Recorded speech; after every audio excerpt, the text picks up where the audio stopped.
Hello everyone, welcome to Moonlit Stories. Today's story is about a girl who was always told she was not good enough, until the day she discovers she was actually the only one who truly mattered all along, between two men, two truths, and a love she waited years to understand. Now let's begin. Zhou had a sharp tongue. Every chance he got, he'd embarrass me in front of everyone. He'd laugh about the time I almost burned down the kitchen trying to make sweet soup, or how I pricked my fingers so badly while sewing that they swelled up. He even loved telling the story about how I found a lost little child during the Lantern Festival, then got lost myself because I was scared of the dark and ended up crying first. Every time he spoke, the noble ladies covered their mouths and giggled. One by one, they quietly crossed my name off their list of potential daughters-in-law. My reputation was a disaster. At today's royal flower banquet, where the princes were choosing future brides, Zhou brought up that embarrassing story again. The whole hall burst into laughter. I gripped my handkerchief so tightly my fingers hurt and lowered my head, wishing I could disappear. As the emperor flipped through the list of noble ladies, something suddenly caught his attention. Is this the Cui girl? The one who rescued little Qing during the Lantern Festival but scared herself into tears?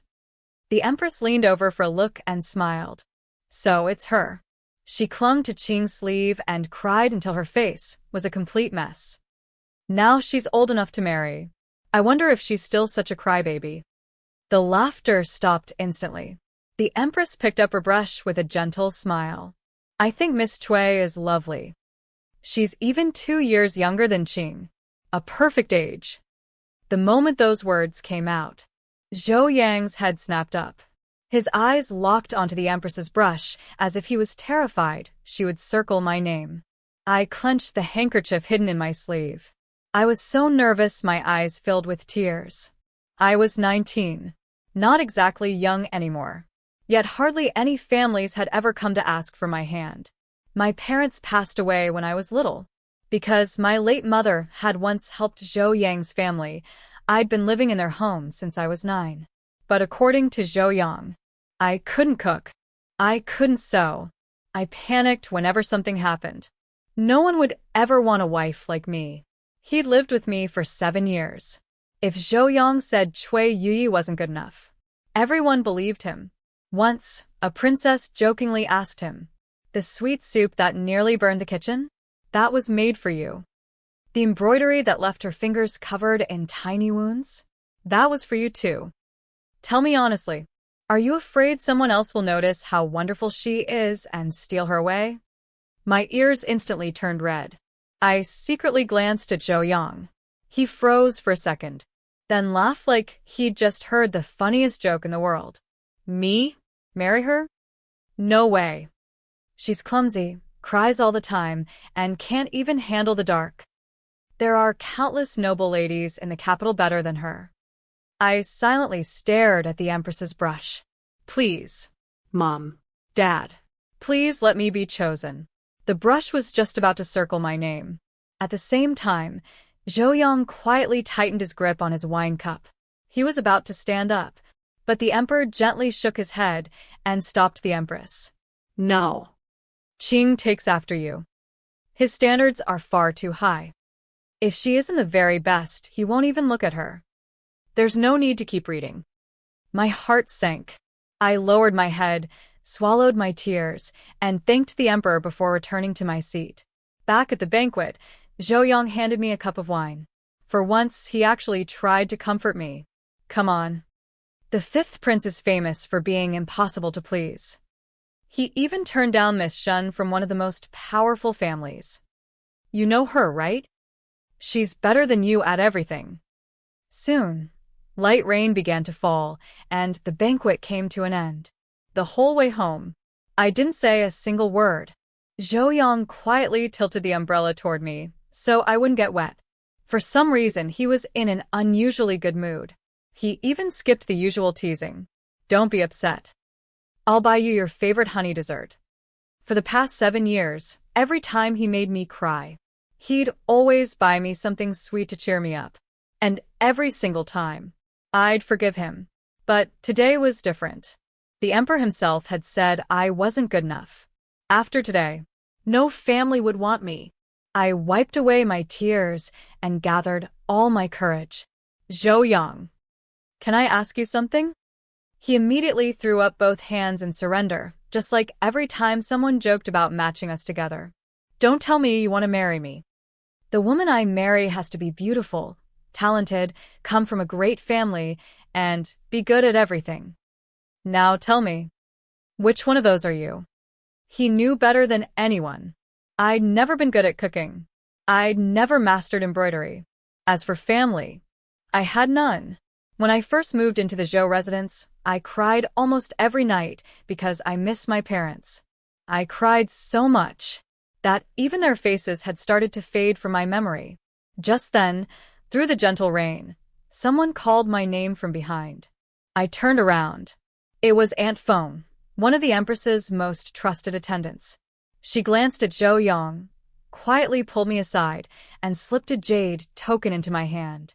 Her smile was warm. The Emperor finally gave in.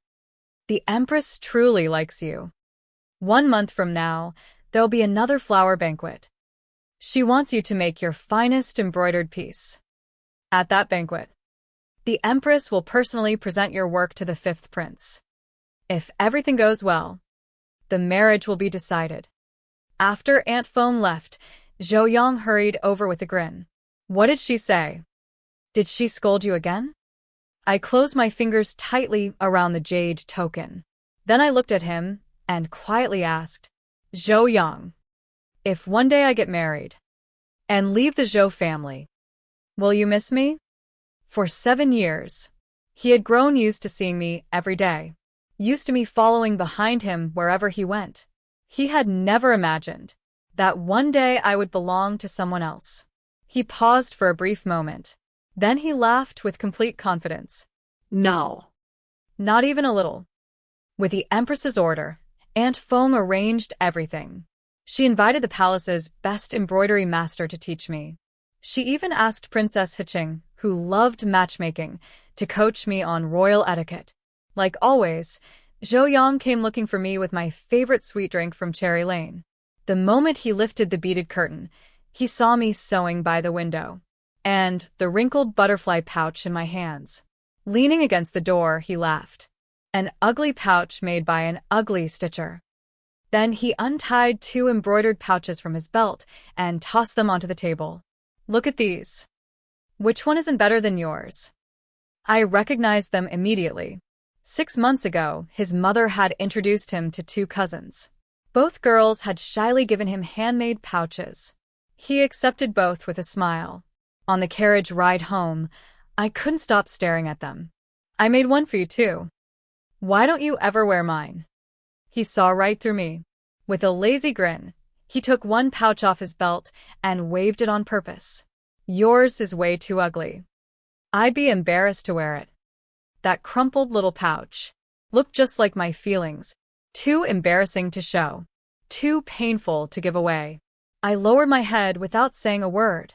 Princess Hiqing watched the whole scene while sipping tea. Finally, she set down her cup and smiled.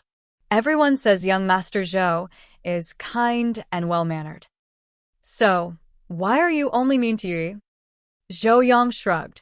Because she's bad at everything. How is she supposed to survive after getting married? Ever since her matchmaking failed, Princess Hiqing had enjoyed teasing him. She glanced at the magpies chirping outside and smiled knowingly. Do you know what magpies mean? They bring good news. Zhou Yang looked confused. Yu Yi is learning proper manners. She's practicing embroidery for a wedding dress. Think carefully. He still didn't get it. The princess smiled even wider. Then let me ask you. If Yu Yi gets married, will you treat her well? Something flashed across Zhou Yang's face. For the first time ever, the carefree young man actually blushed. I don't agree. I blinked in confusion. Why would he have any say in my marriage? He quickly set down the sweet drink, then rushed out, as if he were running away. I stood there completely lost. Princess Hiqing simply smiled without explaining. Meanwhile, Zhou Yang had already run straight to his mother's room. The room was filled with red wedding chests. Lady Zhou was busy discussing wedding gifts with several noble ladies. When Zhou Yang asked about my marriage, she only smiled. The imperial decree isn't official yet. But this is wonderful news for our family. Everything must be prepared perfectly. Then she looked at him seriously. Younger. It's time you grow up. Otherwise, who will take care of Yui in the future? He froze. Back in his room, he lay on the couch and stared at the magnolia tree outside. The magpies kept singing. Spring rain mixed with distant thunder. His thoughts were a complete mess. He was upset that his parents had arranged everything without asking him. But what scared him even more was the thought of spending an entire lifetime with someone. Growing old together. Those words suddenly felt very real. Then his eyes landed on the umbrella he'd used to shield me from the rain a few days ago.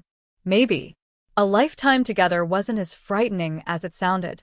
Maybe it was just holding an umbrella over me when it rained, making sure I stayed warm in winter, buying these sweet drinks from Cherry Lane for the rest of my life. The more he thought about it, the hotter his face became. He grabbed a book and covered his face. The servants exchanged confused looks. They all assumed young Master Zhou hated Miss Yui so much that the thought of marrying her made him want to disappear. Just then, a maid hurried in. Young Master, the fifth prince has sent an invitation. He wants to discuss something with you. Madam also asked you to change before meeting him. The maids brought out his usual clothes. With his handsome looks, he always stood out no matter what he wore. But today, nothing looked right. Not the bamboo pattern. Not the cloud pattern. He couldn't explain why. Then a maid brought over a light blue robe embroidered with hidden crabapple blossoms. She smiled and joked. The old love stories always say butterflies belong with flowers. It would be perfect with a butterfly pouch. Zhou Yang instantly thought of the ugly little butterfly pouch, the one I had stubbornly stitched with all my heart. Without realizing it, he smiled. Zhou Yang usually hated going out on rainy days. His servants always had to coax him. One clever servant stepped forward with a grin. Young Master, you're close friends with the fifth prince. I heard the Empress is choosing his future bride too. You'll be preparing for Miss Yui's wedding. The fifth prince will be preparing for his own. Why not exchange ideas? It might help both of you. That afternoon, Lady Zhou handed me a banknote with a warm smile. Good girl. Go buy yourself something nice. When I reached Cherry Lane, I remembered all the fabric I'd ruined while practicing embroidery. So I headed to a fabric shop for a fresh piece of silk. But before I walked in, I spotted Zhou Yang chatting with a young man dressed in purple. Their servants stood behind them, carrying armfuls of shopping bags. Only a thin silk curtain separated us. Holding several rolls of fabric, Zhou Yang asked, "These are all colors Yui likes. Do you think your future wife will like them too?" The young man smiled. If Yui likes them, so will she. Zhou Yang frowned. The shopkeeper quickly stepped in before he changed his mind. Makeup, jewelry, beautiful fabric. Most young ladies love the same kinds of things. Zhou Yang nodded. I guess that's true. Then he asked again, what else does Yui like? The young man looked interested. Zhou Yang laughed. Other girls need expensive gifts. But Yui? Buy her a bowl of sweet dessert and she's happy. I've been doing that since she was 9. She's 19 now. She hasn't changed a bit. Zhou Yang laughed. But the young man didn't. Instead, he sighed softly. Her parents never came back. So a part of her never really grew up. Zhou Yang fell silent. His thoughts drifted back to the year I first arrived at the Zhou family. I miss my parents every single day. I barely spoke. I never smiled. I just sat by the front gate, waiting for them to come take me home. Zhou Yang worried I'd keep waiting forever, so he kept trying to make me talk. At first, he gently asked my name, asked about my family. I ignored every question. Then, he deliberately teased me. Your mother wasn't very good at sewing. Those stitches are awful. And your father's pastries? Way too sweet. I couldn't hold back anymore. I argued with him. He grinned the moment I spoke. So, You can talk after all. But he regretted it almost immediately. The moment my parents came up, I burst into tears. He panicked. He pulled out every toy he had. Little insects in tiny cages. Clay figures. Pinwheels. Nothing worked. In the end, only a bowl of sweet dessert stopped my tears. From that day on, Zhou came to see me almost every day. He teased me, picked little arguments, said annoying things on purpose, anything to distract me from being sad. And whenever I was about to cry, he dragged me to Cherry Lane for something sweet. Back in the shop, Zhou awkwardly changed the subject. Forget about Yi. Let's talk about you. When we studied together, I even took punishment for you. Now you're getting married. I'm helping you pick gifts for your bride. But you won't even tell me who she is. That's not fair. The young man answered carefully. The marriage was arranged by the Empress. If she doesn't want it, I'll ask Her Majesty to cancel it. For now, only our families know. If word gets out too soon, it could hurt her reputation. Zhou sighed. Fine. I won't make things difficult. Just give me a hint. I'll guess. The young man smiled, looking a little shy. She's the finest young lady in the capital. I've only met her once. And you know her too. Zhou thought for a moment. Then he relaxed and laughed. The finest young lady? That has to be Miss Shen. The young man simply smiled and shook his head. No matter how many times Zhou asked, he refused to say another word. The spring breeze lifted the silk curtain. I still couldn't see the young man's face. But somehow, my heart swayed like the blossoms outside the window. 3 years ago, during the Lantern Festival, I met the 5th prince for the first time. He was wearing a purple robe. He was much taller than me. Like me, he was sitting alone by the river, watching the fireworks. Back then, I secretly felt a little proud. We were both waiting for someone. But we weren't the same. Because Zhou had promised me a rabbit lantern. He told me to wait there while he went after Miss Shen's boat. I wasn't stupid. I knew he wanted to enjoy the moon with Miss Shen. I was just an excuse to get rid of one lantern, in exchange for waiting alone all night. Still, at least I would get my rabbit lantern. Just like when my parents used to bring me to the festival. They never forgot. But I waited until the fireworks faded, until every lantern shop closed, until the riverside was dark and empty. Only the boy in purple and I were left. Zhou never came back. When the boy looked at me curiously, I spoke first. Stop waiting. The lantern shops are closed. They tricked you. You got fooled. But I'm different. I'm not waiting for a lantern. I'm watching you. I don't want you getting lost. He didn't expose my lie. Instead, he nodded seriously. So that's what happened. They fooled me too. Just then, something splashed in the reeds. I jumped, but I refused to look scared. I brushed off my skirt and held out my hand. Where do you live? I'll take you home. Instead, he asked, what about you? I forced a smile. Don't worry. Someone will come for me soon. The full moon hung high above us. The empty street was so quiet that even a dog's bark echoed far away. Holding his hand, I wasn't afraid anymore. But I figured he must be. So I kept talking. Your parents didn't abandon you. They're probably busy. When they're done, they'll come take you home. Just like my parents. They hadn't abandoned me. They were simply saving lives. My father was a famous doctor. My mother was too. When a terrible epidemic broke out, they left to help the people there. Before leaving, they entrusted me to the Zhou family. Lady Zhou had once survived a difficult childbirth because of my mother. So the Zhou family promised to care for me. I waited through spring, then summer, then winter. The other doctors came back. My parents never did. Their clinic closed. Someone else rented the building. Still, I waited. As I talked, I kicked a pebble down the road. Then I looked down. For a second, the moonlight made it look like there were 8 shadows on the ground. The boy glanced toward the rooftops. A breeze rustled through the trees. I rubbed my eyes. It was only the two of us. Our shadows stretched long beneath the moon, like the ears of a rabbit lantern. Don't be sad. When my parents come home, I'll ask them to buy you a rabbit lantern too. Then you won't have to wait alone anymore. He froze for a moment, then smiled gently. Deal. By pure coincidence, his home was on the same road as the Zhou residence. I secretly looked toward the Zhou family gate. Maybe someone was looking for me, but the house was dark. The gate was locked. Even the old gatekeeper had fallen asleep. The boy didn't knock. He simply stood there with me. A moment later, lights suddenly lit up across the courtyard.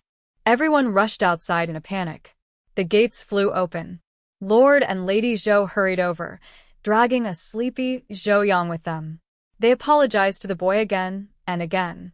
When they asked what had happened, he remembered what I'd said on the way. He protected my pride. I got lost. Miss Cui found me. She kindly brought me home. Only then did I notice.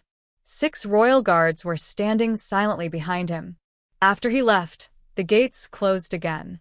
Lord Zhou turned to Zhou in anger. Do you know how dangerous the festival is? What if something had happened to Yi?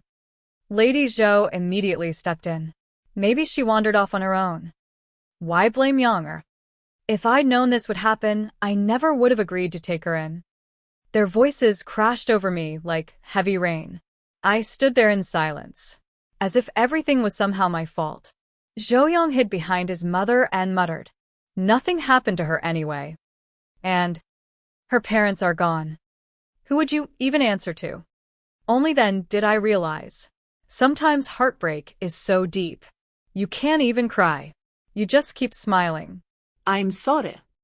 I got distracted watching the lanterns. Everyone accepted that answer. One by one, they went back to bed. That night, I hid under my blanket and cried in silence. Then, someone knocked softly on my door. I opened it. No one was there. Only a little rabbit lantern sat quietly outside. I carefully picked it up and held it close, just like my mother used to hold me. As the flower banquet drew closer, Zhou started acting strangely. He stopped teasing me. One day, he brought sweet soup.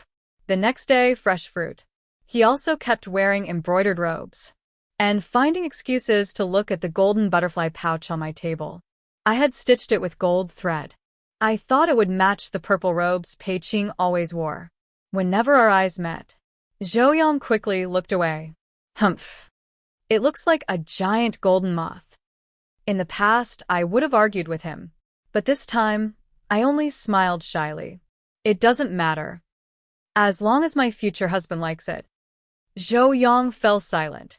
After a long pause, he finally muttered, "Fine. It doesn't look bad." I figured he just didn't want Pei Qing making fun of him. On the day of the flower banquet, Zhou didn't enter the palace with me. His grandfather suddenly became seriously ill. His parents were taking the family back home. A light rain was falling when I went to see him off. He was wearing that same robe with the crabapple blossoms. But his waist was empty. No pouch. No ornament. From horseback, he leaned down and reached out his hand. "Aren't you giving me anything?" I blinked, confused. After looking around, I reached up and snapped off a willow branch still covered in raindrops. Then I handed it to him. For a moment, he looked disappointed, but he still smiled and tucked the branch into his sleeve. "It's okay. I'm not in a hurry. I've already asked Pei Qing to look after you at the banquet. Wait for me." That afternoon, Aunt Feng sent a carriage to pick me up. Inside the palace, Miss Shun and her mother were chatting happily. As they walked past, Miss Shun bumped right into me. I checked my dress. It was clean. I was about to let it go, until I reached for the butterfly pouch at my waist. It was gone. The cord had been cut clean through. Someone had done it on purpose. I grabbed Miss Shun's sleeve. Before she could speak, her maid stepped forward. "Don't accuse my lady. Everyone knows she's great at embroidery. You're the one who's terrible. You probably couldn't finish your own work, so now you're blaming her." Lady Shen looked at her silent daughter. She understood everything. Still, she pulled her daughter behind her and looked down at me. Yi. I know you've had a hard life, so I won't argue with you.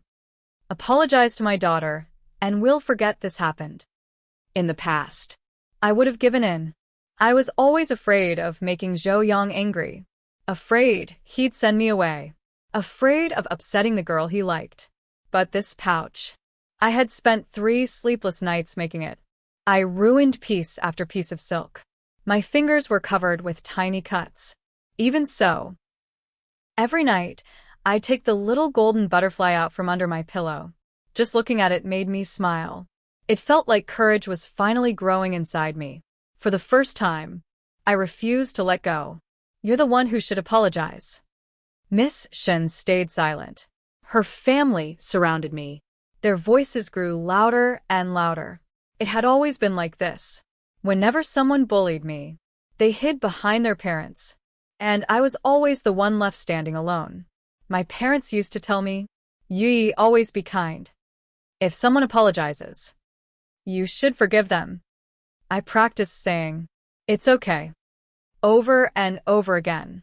But no one had ever said, "I'm sorry." Suddenly, the crowd parted. As everyone dropped to their knees, I looked up and saw a pair of smiling eyes. It was Pei Qing. Ignoring everyone else, he walked straight toward me. Then he smiled. "Why do I always find you crying?" He didn't need to ask what happened. One of his guards stepped forward, holding my butterfly pouch. I saw everything. Miss Shen's maid cut it off. The pouch had been trampled into the mud. The gold thread was almost invisible. Lady Shen forced a smile. If it was only the maid. Then punish the maid. Surely you won't argue with a servant. Pei Qing looked at Miss Shen. Apologize. Her eyes turned red. She wanted to argue, but after her mother nudged her, she reluctantly lowered her head. "I'm sorry." The words had barely left her mouth when the phoenix pouch hanging from her waist suddenly snapped off. It landed in the mud. At that exact moment, Pei Qing's guards stepped right over it. Pei Qing quietly moved in front of me. If it was my guards, then I'll deal with my guards. I'm sure Lady Shen won't argue with them either. Standing behind him, I couldn't see anyone else's expressions. All I knew was that my heart suddenly felt lighter. For one childish moment. This story is produced exclusively by the YouTube channel Moonlit Stories. If you enjoyed it, don't forget to subscribe. I wanted to hide behind him and stick my tongue out at Miss Shen. Even after cleaning it, my butterfly pouch was soaked. I couldn't wear it anymore. Pei Qing had already thought of an idea. He smiled and pointed at the pond. I'll jump into the water. I'll tell the Empress I was being reckless. Then everyone will think your pouch got wet because of me. Wait. I grabbed his sleeve. You've probably heard what Zhou Yang says about me. I can't cook. I can't sew well. I'm not good at anything. If you spend your whole life with someone like me, you'll regret it. Pei Qing thought for a moment. Have you really tried everything? Horse polo, medicine, music, painting, calligraphy. So many things. I shook my head. No. I had listened to Zhou Yang for so many years that I had forgotten how to believe in myself. But what if I spend my whole life trying, and I'm still not good at anything? Pei Qing smiled. His smile was as gentle as the spring breeze. Then your life will still be full. You'll have learned. You'll have explored. You'll have lived. That alone is enough. I looked at him and finally asked, there are so many wonderful young women in the capital. Why did you choose me? He was quiet for a long moment.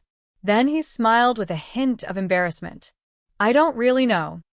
3 years ago, during the Lantern Festival, there were fireworks, the moon, the lights, the music. The whole city was alive. There were 1,000 wonderful places I could have gone. But somehow, the only person I wanted to stay beside was you. The willow branch that Yui had once broken off when they parted had already turned yellow and dry. Zhou Yong carefully placed it inside a red lacquer box. Every night, he kept it by his pillow. And every night, he slept peacefully. After handling his grandfather's funeral affairs, Zhou Yong rushed back to the capital alone on horseback. On both sides of the road, willows and grass were lush and green. Peach blossoms bloomed everywhere, like clouds of pink mist. Some branches even playfully hooked his hair ribbon and tugged at his sleeves. If it were any other day, he would have stopped to admire the scenery. But not today. From 9 years old to 19, he had already made Yui wait too long. On his way back, he kept thinking about that day the Empress arranged the marriage. Light rain drifted through the sky. Under the umbrella, Yui looked up at him. Her eyes were filled with quiet sadness, like falling rain. Zhou Yong, if I get married someday and no longer live in the Zhou family, would you be sad? No. Not because he wouldn't feel anything, but because he was certain she would never marry anyone else. Just like during the Lantern Festival, no matter how many lights and crowds there were in the world, as long as he said a word, Yui would always stay and wait for him. He was desperate to see her. But the horse suddenly slowed down, refusing to move after eating too much grass. Zhou Yong cursed at the stubborn animal when a carriage stopped in front of him. It was Princess Huqing. She lifted the curtain with a smile. Perfect timing. The 5th prince just got married, and there's a palace banquet today. I'll give you a ride. Zhou Yong had never really liked Princess Huqing. She had never married herself, yet loved meddling in other people's relationships. She always insisted on playing matchmaker between him and Yui, grabbing both of them like it was a game. No matter how clearly he showed his dislike for Yui, she never seemed to care. But today, Zhou Yong was strangely grateful. Please take me to the Zhou residence first. I'll bring Yui with me to the banquet. Princess Huqing looked at him with a faint pity. No need. Yui is already at the palace. Zhou Yong froze. What did that mean? So, Yui had already gone to the banquet? He wanted to ask more, but she didn't explain. Instead, she looked out at the blooming peach blossoms and spoke softly. When I was your age, I once knew someone like Yui. He was foolish, stubborn, but he had great medical skills and a sincere heart. I looked down on him. I said only a general would be worthy of me. A soft sigh drifted in the wind. In the end, he really went to war. And someone that foolish died there. Zhou Yong. Sometimes I hate you, just like I hate myself. Her words felt like a bad omen. Zhou Yang's chest tightened with unease. The 5th prince had just held his wedding in the palace. Today was the celebration banquet. Zhou Yong searched everywhere for Yui. Behind rockeries, in flower gardens, by the ponds. Every unfamiliar face made his hope collapse again and again. Finally, he grabbed a maid serving tea. Everyone has arrived. Only the bride hasn't appeared yet. Zhou Yong laughed awkwardly. He must really be losing his mind. How could the bride possibly be Yui? He rushed to the flower hall.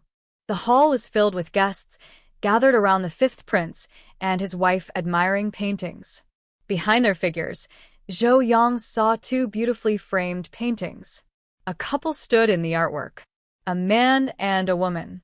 The corner bore the 5th prince's seal. Just one glance. Zhou Yang's heart, which had just calmed down, slammed back into chaos. The woman in the painting. Her features looked 7 parts like Yui. But thankfully, the refined man beside her was not Pei Qing. Guests who recognized the painting began to praise them. You've never even met them. How could you paint them so accurately? Pei Qing smiled, holding his new wife's hand. Half a year ago, I went to Qingzhou. There I saw statues of the local guardian deity and medicine god. They looked very different from those in the capital. They were modeled after a couple who had saved many lives. The people of Qingzhou built them to honor their kindness. The guests praised the couple endlessly, admiring their virtue and charity. But Zhou Yong heard none of it. All he could see was the golden butterfly pouch on Pei Qing's waist, the same one Yui had once carefully made for him. She had studied embroidery for him, even asked palace seamstresses for guidance. She must have made it with all her heart. And yet, one more look. Zhou felt as if a hammer struck his chest. The world spun. He grabbed the table just to stay standing. The smiling bride, standing beside her husband with gentle, happy eyes, was not the Yi he had dreamed of. Then who could she possibly be? Zhou arrived in a rush, covered in dust from the road, his face full of exhaustion. He didn't care about manners anymore. His eyes locked on Pei Qing, and his voice trembled. The person you're going to marry is her? Everyone kept this from me? Now he understood. That pouch was never meant for him. Princess Hiching had been speaking in riddles all along. Even his mother's family celebration was about Yi becoming the 5th prince's bride. Even that moment in the shop, Pei Qing sang, "What Yi likes, the princess will like too." He had misunderstood everything. It had all been his imagination. But Zhou thought I was angry for a different reason. He thought I believed I was too clumsy, not good enough to be a princess consort. I looked at him calmly. "Brother, you don't need to worry about me being foolish. My husband said there are seamstresses and cooks in the palace. I won't need to do anything myself." The word brother made Zhou freeze. Princess Hiching smiled and led everyone toward the garden for tea and flowers. Since it's a family wedding, the siblings should catch up. Now that Yui has a home, you can't bully her anymore, young master. The guests suddenly understood and began laughing, recalling the past. They said Yui had lived in the Zhou family for 7 years. That the sweet shop in Cherry Lane had made a fortune because of them. That everyone in the capital once expected a wedding between us. So it had always been just sibling affection. Zhou had always been sharp-tongued and careless with me. But for the first time, I saw him panic while trying to stay calm. I treated you badly before. I always said harsh things. When I thought you might marry me, I was actually happy. I prepared the betrothal gift seriously. I planned to marry you when I came back. I believed him, because it was true that he had once cared. That day he shopped with Pei Qing, he almost bought out the entire street as gifts. Every piece of jewelry he picked for Pei Qing. I had actually liked them all. I've changed. I won't say things that hurt you anymore. I never thought about marrying you or spending a lifetime with you. But I really did think I'd keep buying you sweet drinks for the rest of your life. We've already made it through 6 years. Why couldn't you wait a little longer? I stayed silent. Just like 6 years ago, when he once made me cry, he panicked again, helpless, flustered, not knowing what to do. I slowly lifted my head and looked at him. My voice was very soft. "Zhou, the day Aunt Feng gave me the palace token, you were afraid I'd get caught in the rain, and you tilted the umbrella toward me. That was the last time I asked myself. One last time. Just like 3 years ago, on the Lantern Festival, when I waited for you to take me home. I waited until the crowd disappeared. Until the lanterns went out. I didn't want to wait anymore. But every time I remembered how you used to treat me, I told myself just a little longer. Just a bit more. But I waited until even the stars faded from the sky. And you still didn't come. Zhou, You don't need to think everyone deceived you. And you don't need to think we only started drifting apart that rainy day in the palace. Just think of that Lantern Festival night. The girl left alone by the river. Never came back to your side again. Zhou Yang's face slowly lost all color. Pei Qing gently pulled me into his arms, his voice steady and calm. Brother Zhou, you don't need to worry either. Back then, Yui had no one to rely on. A bowl of sweet soup was enough to make her happy. But now she has a home. She will never suffer that kind of loneliness again. And she won't mistake something so small as the whole world anymore. With Pei Qing by my side, everything changed. The Zhou family returned all the money and property my parents had left behind. Even the medical clinic that had been turned into a pawn shop got its old sign back.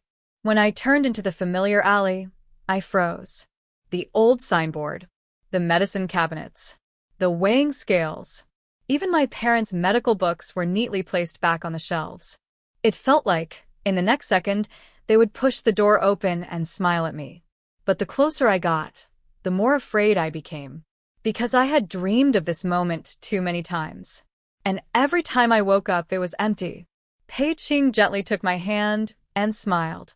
Welcome home, Yi at 9 years old. When summer arrived, the clinic hired more doctors. They treated patients for free and also taught me medicine. Even the strictest imperial physician praised my talent. Everyone said I was gifted. But Pei Qing wasn't surprised at all. When I first met Yui, she was already like this. I blinked. Me? The first time he met me, I was crying by the river. How could that be already amazing? Life after that became peaceful and steady. Until one day, the Zhou and Shun families went to the palace again, asking for an imperial marriage approval. But rumors spread about the Shun family mistreating others and the Zhou family neglecting an orphan who had once saved them. The emperor and empress were not pleased. So both families were quietly set aside. Their marriage plans stalled. But that was no longer my concern. Another lantern festival arrived. That night, Pei Qing and I went out to see the lights. We reached the river pier. Dockworkers from Qingzhou were unloading cargo from boats. Lanterns lit up the night like daylight. The workers, free from supervision, were drinking and playing games nearby. Some even earned extra coins delivering letters and parcels between Qingzhou and the capital. I watched for a long time and frowned. Just dried fish and goods, what's so special about that? Pei Qing said nothing.